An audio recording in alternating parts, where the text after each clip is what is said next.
So here we are multiplying two rational expressions, and the process is just like multiplying fractions.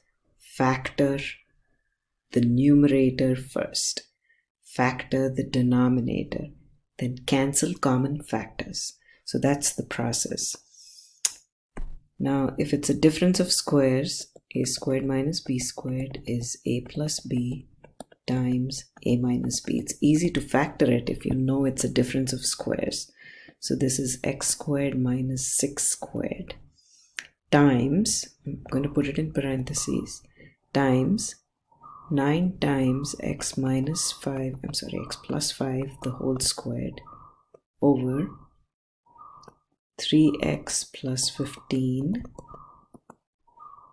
times x squared plus 11x plus 30. So let's factor x squared minus 6 squared. It is x plus 6 times x minus 6. Next, we're going to leave the x minus 5 the whole squared alone because it's already factored. Now 3x plus 15 is equal to, factor the 3 out, you're left with an x. If you factor the 3 out, 3 goes 5 times into 15. Next we're going to factor x squared plus 11x plus 30. Multiply the 1 with the 30, you get a 30. 6 times 5 is 11. 6 times 5 is 30. 6 plus 5 is 11. So we're going to use that. X squared plus 6x plus 5x. 6x plus 5x is 11x, and that was the whole point. And next, group, factor the x out, you're left with x plus 6. Factor the 5 out, and you're left with x plus 5 times 6 is 30. Now the common factor is x plus 6. So we have x plus 6 times, and what's left is x plus 5. And now we factored the denominator. So this is x plus 6 times x plus 5. Now we're going to plug it all back in here. So that's x plus 6 times x minus 6. I'll put the 9 here, times x plus 5 the whole squared over 3 times x plus 5 times x plus 6 times x plus 5. Now we've factored the expressions completely. Now all we have to do is cancel common factors. X plus 6 cancels with the x plus 6. There are two x plus 5s multiplied together, so one of them cancels, so that's going to make it let's write this down. 9 times x minus 6 times x plus 5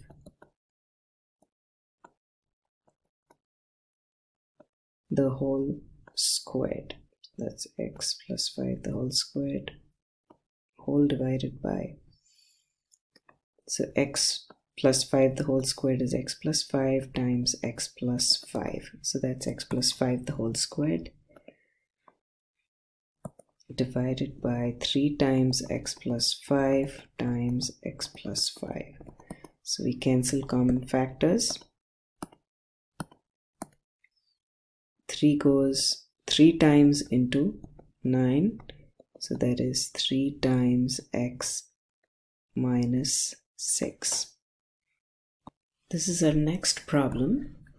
We're going to change division to multiplication first before we do anything else. So x squared plus 4 divided by x to the 4 minus 16 times x squared minus 5x minus 14 divided by 5x minus 35. So x squared plus 4 cannot be factored. It's a sum of squares. X squared minus 5x minus 14 is equal to, now multiply the 1 with the negative 14 and the product is negative 14. negative 7 times positive 2 is negative 14. Also, negative 7 plus 2 is negative 5, which is the coefficient of the middle term. So we take x squared minus 7x plus 2x minus 14. Next, we have to factor the x out. It's x minus 7 plus 2 times x minus 7. Factor the 2 out to get x minus 7.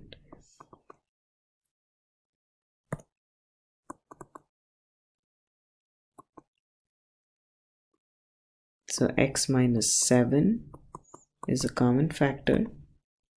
So we're going to factor that out. We are left with, in parentheses, x plus 2. So this expression has been factored. Next one is x to the 4th minus 16. When you see a 16, you have to think of 4 squared. 4 times 4 is 16. And that'll remind you that x to the 4th is also a square. You can write it as x squared the whole squared. X squared the whole squared is equal to x squared times x squared, which is x to the 4th. Now this is a difference of squares.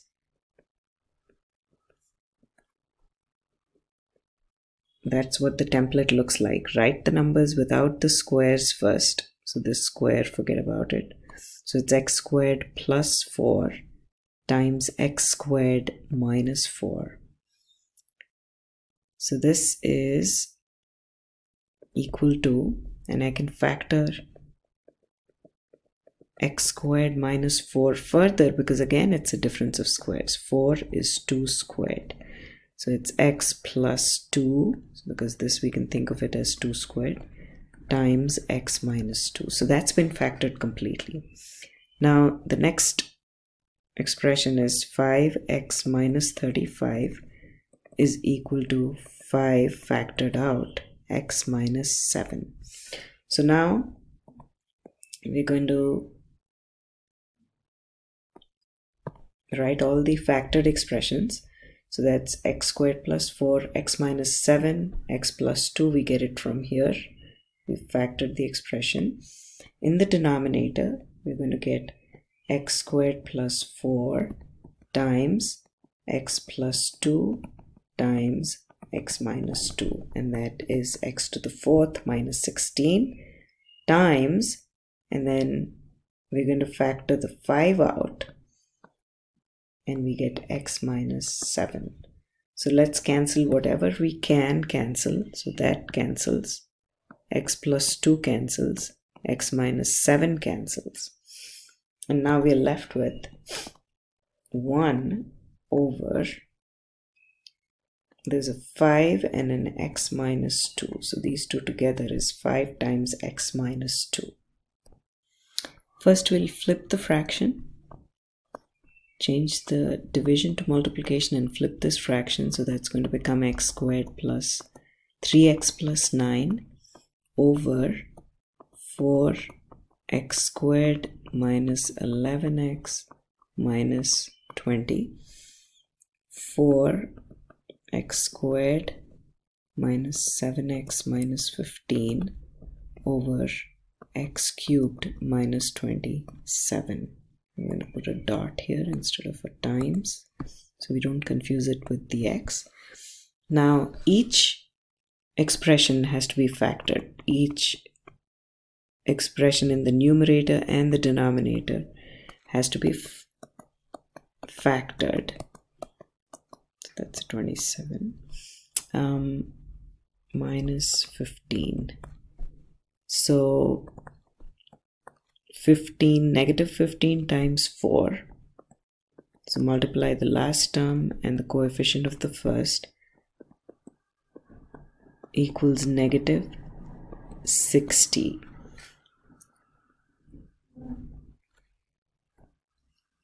So think of the different ways in which you can factor the negative 60 but use this expression.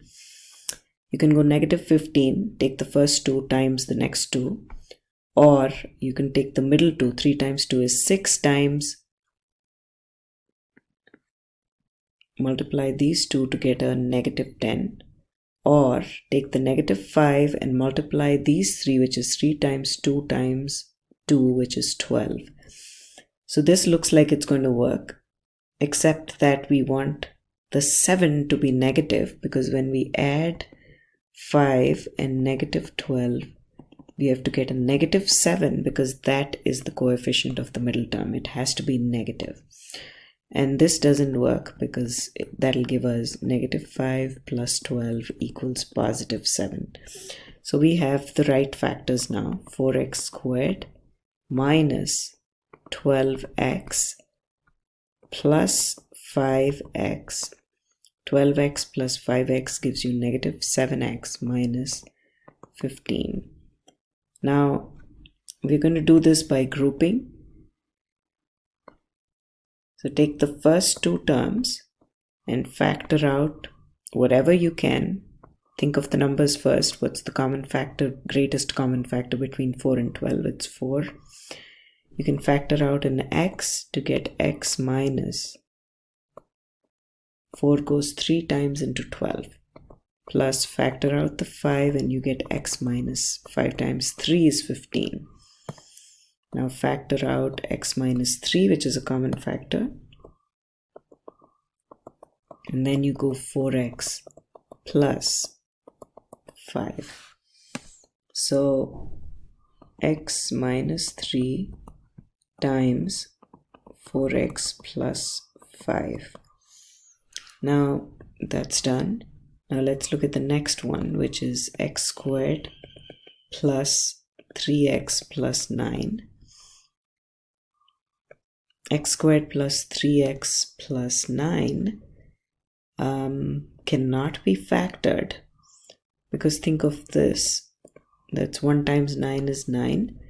And if you try to factor this, the only thing you can do is 3 times 3, but when you add these two, it's a 6. That's not going to work. Or you could go 9 times 1, but when you add 9 and 1, you get a 10. But our middle coefficient is 3, so this cannot be factored. So we leave that alone. So just rewrite it as x squared plus 3x plus 9 divided by, now x cubed minus 27. When you see 27, you have to think of it as a cubed, and that's 3 cubed. And this is equal to x minus 3 times x squared minus product of the two. Square the first, take the product of the two, but change the sign. If it's a minus here, it should be a plus here. Plus square the second, which is 3 squared, and that gives you a 9. So I'm going to write x cubed minus 27 as x minus 3 times x squared plus 3x plus 9 times, and let's see if this can be broken down into factors. It's 4x squared minus 11x minus 20. So take the 4 and the negative 20, which makes a negative 80. Break down the 20 and the 4 and look at different ways in which you can make a negative 80. And one of the things that you could do is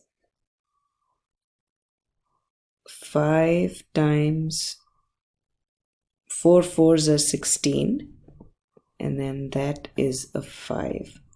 If you subtract 5 from 16, you get 11. So let's go negative 16 times positive 5 gives you a negative 20.